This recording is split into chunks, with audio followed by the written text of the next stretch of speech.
It is called Newsbreak. Hi, welcome to Newsbreak. Hello, I'm Heather Ross. And I'm Nathan Wright. Welcome to the spring edition of Newsbreak. For Newsbreak, I'm Corey Peterson.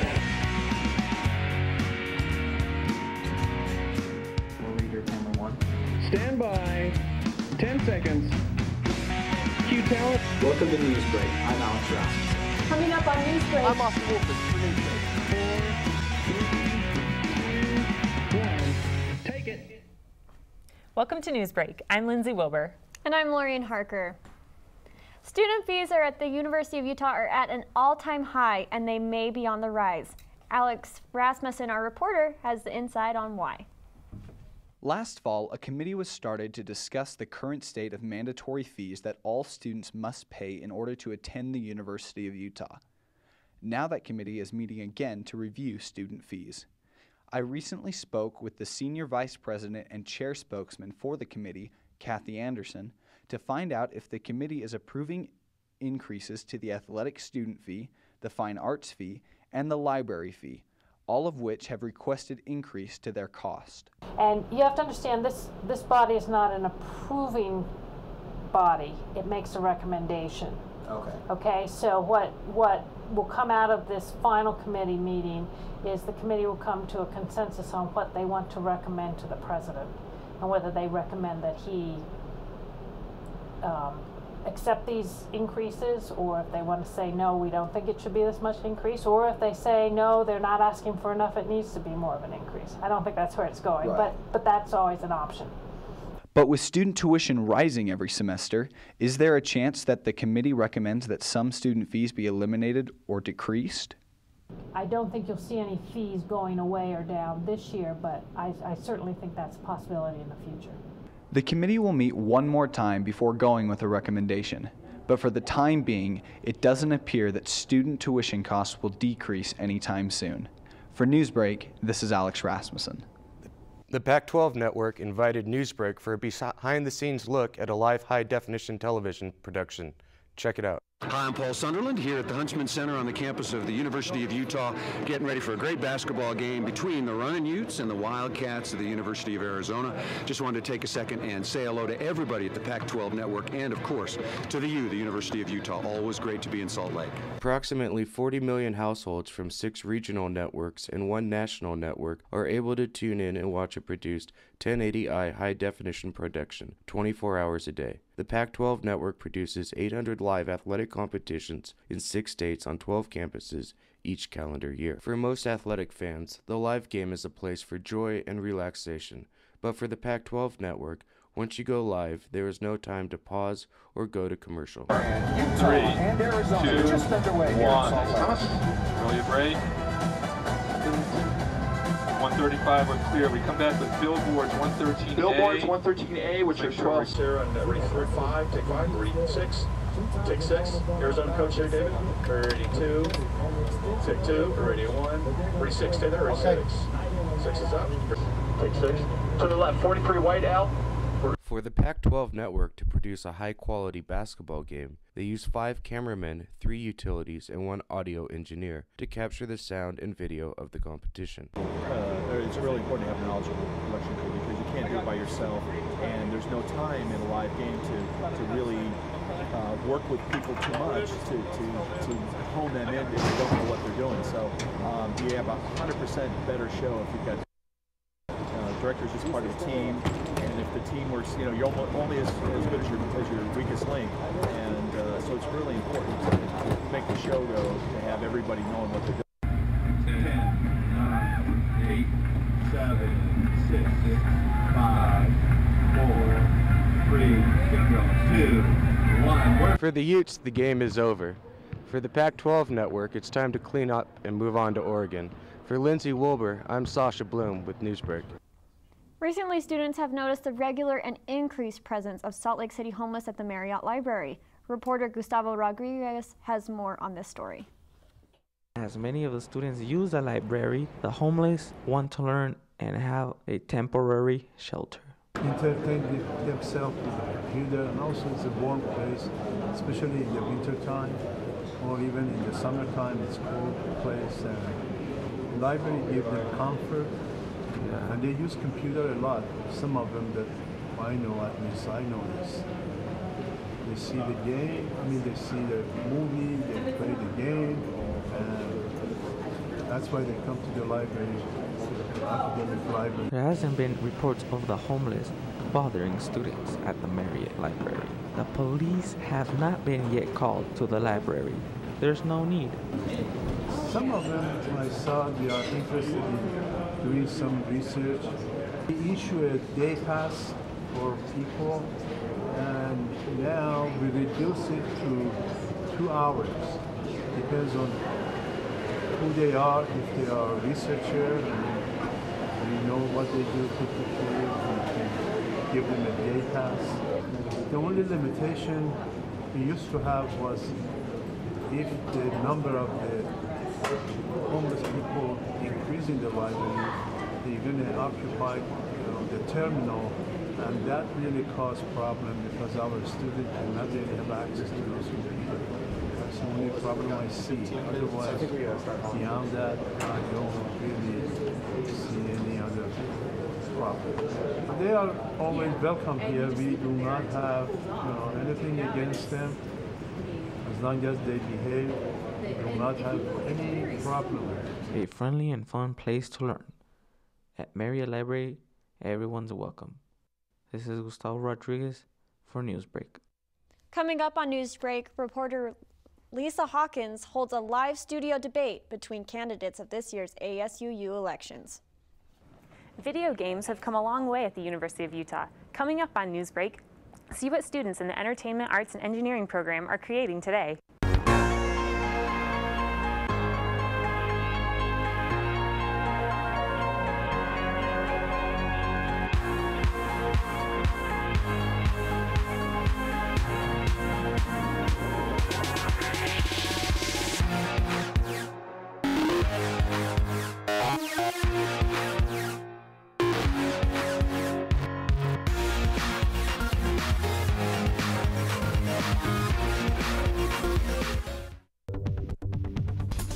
The Associated Students of the University of Utah impact campus by representing the student population on the administrative board, voicing student concerns up at the legislature, and presenting campus events and services.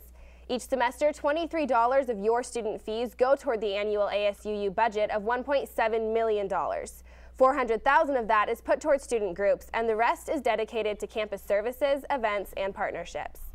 Despite the impact ASUU is capable of having on our campus, barely 10% of students vote. In fact, last year, more people voted on homecoming royalty than for the ASUU student election.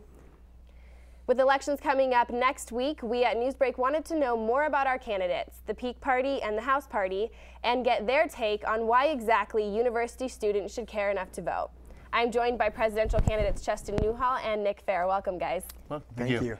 So to start out, I just want to ask you both why students should care enough to vote and how you and your party are going to make it worthwhile. Justin, you first. Yeah, absolutely. As you mentioned, $23 of student fees go towards ASU each semester, and I think ASU has a lot of potential to make a lot of differences. And your student fees should be more than just holding concerts once a semester like Grand Kerfuffle and Red Fest. And I think for a lot of students, that's what they view ASU as a party planning committee, or just as a concert throwing committee. And I think it's more than that, and it is more than that. And that's something the Peak Party also wants to emphasize as well, is that we want to make it more than that. We want to ensure that students are getting the most out of their student fees, and they know about the great programming we already have on campus and some new programs we intend to bring as well. Right, Nick? Absolutely. I think one of the biggest aspects of elections and whatnot is that the students just aren't aware of how much power they really wield.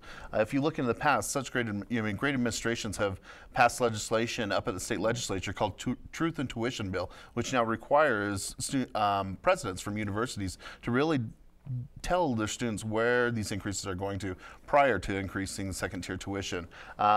It's just one of the first steps to take to that process is getting involved and electing your representatives. So we encourage everybody to get out and vote for whichever party represents them the best. ASUU has quite a presence up at the legislature, like you said, Justin. How will you utilize that if elected, Nick? I think the first thing is to make sure that you're present. I've spent many hours, countless hours, lobbying on behalf of the students at the state legislature, ensuring that tuition stays low. It can be done. It's being done right now in Florida, where actually tuition is being reduced as opposed to just maintaining. And it really, the key points or the key aspects of here and there is that their students are getting involved. Their student elected leaders, their students are up there at the legislature every day fighting for these tuition decreases. Same thing with student fees. A presence of students really changes that turn of tide. Right. Salt Lake Community College just did it several years ago where they maintained their student fees. We didn't see an increase in student fees. So it can be done. It's a matter of getting involved and spending the man hours or people hours up there at the legislature advocating for our students. Right. Yeah, absolutely, and I agree. I think ASUU and students in general need to have a presence up there because that's where legislatures like to hear from. Those are the people they want to hear from. They don't want to hear from, they don't want to hear from administrators or other congressmen. They want to hear from the students and the student experience and the impact that raising student fees or reducing the amount of contribution from the state has on them. Like Nick, I also have experience in lobbying at the legislature. In fact, later this week and next week, I'm meeting with Craig Powell from Wasatch County and Mel Brown from Wasatch County to ensure that the students' voice is being heard. And there's so many opportunities, whether it's ASUU or the Alumni Association Higher Education Committee offers opportunities for students as well to ensure that our voice is being heard and to ensure that, if it's not 14% increase in tuition, then it's as low as it can go. 4% or 3%, or, ideally, as Nick said, we can get it to a point where we get so much money that they start reducing tuition. Okay. But I think that starts with the students. Okay. Nick, I want to ask you a question specific to your party and your platform. Quite a bit of your platform is based on sustainability efforts at the university. There are already many sustainability initiatives present on campus. How will your efforts be any different or make any different impact? I think it's actually one of the biggest impacts is our unique experience. Both Sam Ortiz and I had at Salt Lake Community College, being transfer students. We helped really create the sustainability program at Salt Lake Community College, which is now a self-sufficient sustainable program, meaning that student fees and funds are no longer going into it. It can support itself. I think one of the biggest things that we've identified here on campus is the different entities that are used by different campuses, upper campus, lower campus. They're not real streamlined. They're not utilizing the same resources. So one of the biggest impacts I think that we can make is to really make these succinct and under one umbrella using one company and save the students a lot of money in their sustainability program. The other aspect is really making it convenient for students. I think when a student is faced with that choice of recycling or not, if there isn't a recycling bin right next to a trash can, the decision's made for them. And so that's something we'd like to see is to really push more options out for our students. Okay. Cheston, your vice presidential candidate, Bridger, has been quoted as saying some offensive things in the past, including a comment about midget mud wrestling and something he said last year about African American students being responsible for a fight. What do you have to say about that and that aspect of your entire campaign and party? Yeah, absolutely. And I think first and foremost, as soon as the comment was made, listening to the recording, you'll notice I gave him a little nudge and was like, hey, what are you saying? Right. And I think he got caught up in the pressure. I think he got caught up in the moment and the excitement of the campaign. And as soon as he heard what he said and thought about what he said, he immediately retracted it. He went on the KU radio the following evening. Then that following Monday, we ensured that there's a daily Utah Chronicle. We apologized at the beginning of the second debate. And the big thing is we're just asking, for compassion with that. By no means does this reflect the views of the Peak Party. By no means does this reflect the view of our candidates. We have phenomenal candidates, and unfortunately, there was a moment where, his tongue slipped under pressure, and so that's something we definitely don't endorse. Okay, as a leader on campus, though, there's always going to be a lot of pressure. Are you confident? What is your confidence in him to handle those situations in the future once he's a representative of the school and he's under a lot of pressure? I'm extremely confident, and simply because he's been involved with many of the facets of the vice president position before. Debating is by no means is his forte, but getting in the role of ASU in assembly, that's what he's all about. He's been a part of that process before. He knows about the process. Okay. He knows what he wants to change about the process. And so I think that, knowing his job description, his experience as Executive Director of Union Programming Council, those are all times of pressure, and I think he'll be able to, with this past experience, he'll be able to flourish with that, and he'll do just fine as vice president. Okay. I'd like to give you both just like 5 seconds to get out there the most important thing you want people to know about your party. Cheston, do you want to go first? Yeah, sure, absolutely. I think our biggest emphasis is we want to take advantage of the Pac-12 status through improving campus life, collaboration on campus, sustainability platforms. We already have so many great things going here at the University of Utah. We think that if by collaborating, it'll make the programs we already have even better. Nick? I think what our platform and our campaign is founded on is helping out youth students everywhere. That's what the HOUSE acronym stands for, and I think that that's really what it takes, is in order to rise all together, we need to start at the bottom and help out all of our programs. And so I'd encourage everybody to get out and vote for either candidate in the House and help out youth students everywhere. Thank you. All right, everyone, voting happens March 4th through the 7th. You do it on your CIS account. Make sure you just log in. It'll take just a few seconds. Vote for either the Peak Party or the House Party. Thanks so much for watching. Back to you. Students at the University of Utah's Entertainment, Arts, and Engineering program have been preparing to complex and exciting video games for Xbox Live. Reporter Lindsay Wilbur got the insider look. Since 2007, video games have been the topic of study for entertainment, arts, engineering students at the U. Every year, students in this program put together video games to release on Xbox Live for their senior capstone projects. Each year, senior students in the EAE program produce games to release to Xbox Live. Avatar Ninja is among 3 games being created by students this year. Ross Marabella is a junior in the EAE program who with a team is creating Avatar Ninja to release on Xbox Live. He says the project has been a big undertaking. I started off as just a designer on the project, and then we kind of reorganized so that I was the team lead. So it's been a different transition, but it's also been really fun, and I really enjoyed the role of being able to talk to people about what they're working on, communications, setting deadlines, as well as still working with the overall design of the game, so we can make something that's really fun and that we can share with all of our friends and family. So our students make incredible games, and we can see that the future of video games is going to change because these students are going to change it. The video games produced by the EAE students take a full year to complete, amounting to release on Xbox Live this April. Reporting for Newsbreak, I'm Lindsay Wilbur. Sports reporter Jancy Coggins talked to the Utah Gymnastics to find out exactly what the hardest part of competing is for them, and the answer may just surprise you. I'd say at least 80% is mental, and the other 20 is just actually doing it. So which event is most mentally challenging? Definitely beam. Yeah, some days you get up there and you're like, oh, it feels so skinny today, and then other days you're just like, oh, this is easy, I do it every day. I feel like balance beam is the trickiest with the mental aspect because it moves more slowly and lasts longer, and so there's more time for the mind to drift into negative places where you might say things like to yourself, don't screw this up now, or you've been doing really good so far, don't mess up this last element. So if I have somebody on beam that goes down, I usually let them know that, you're taking your turn. Everybody has a turn now and then, and just cheer on your teammates because you need them to help you out tonight. And hopefully that gets their mind off of what went wrong for them, and they can stay positive, help their team out, and then go to the next event with kind of a fresh mind.